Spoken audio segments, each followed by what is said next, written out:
Isang mapagpalang araw na naman po mga kabengbeng at isang napakapuging unit na naman. Ayan.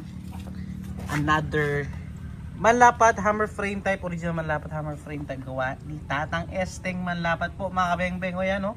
Solid. So napasyal tayo sa shop nila mga kabengbeng. So akala ko si Sir Denden yung gumagawa ng ating mga manlapat dahil medyo may edad na si Tatang Esteng, pero nung pagpunta natin doon mga kabengbeng, si Tatang Esteng pa rin ang talagang gumagawa ng mga to. Talagang kinukyusin niya or quality control mga kabengbeng bago lumabas yung mga ganitong unit. Napaka-pogi.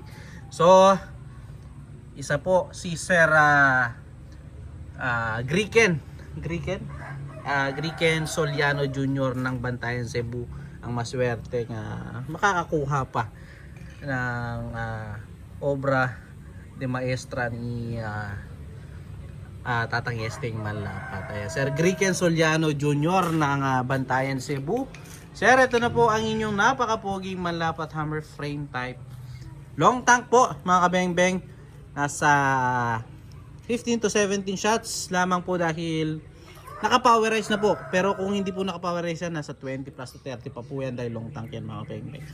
Naka 24 inches long barrel original manlapat na silencer. Napakakinis. Tignan nyo mga kabengbeng. Kung makikita nyo sa personal to, talaga may in love kayo. Ayan po sa kabila. So okay. Powerized na po ito mga kabengbeng, halos close to PCP na yung lakas niya. So isa sa ating mga CO2 na napakalakas po ito.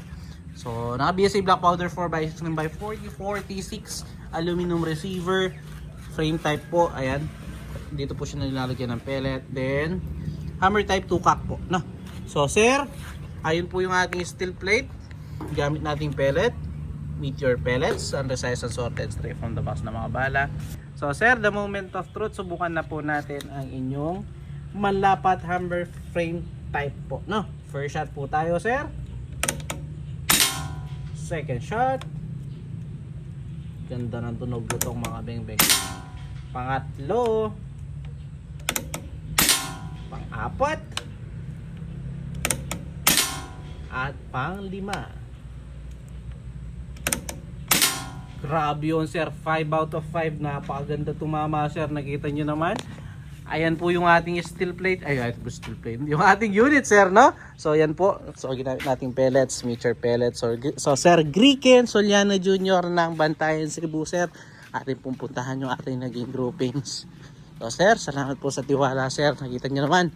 Napakaganda tumama sir. Pinakamalit natin daliri. Ayan sir, cover na cover. So thank you sir. Again mga kabengbeng. Peace out po.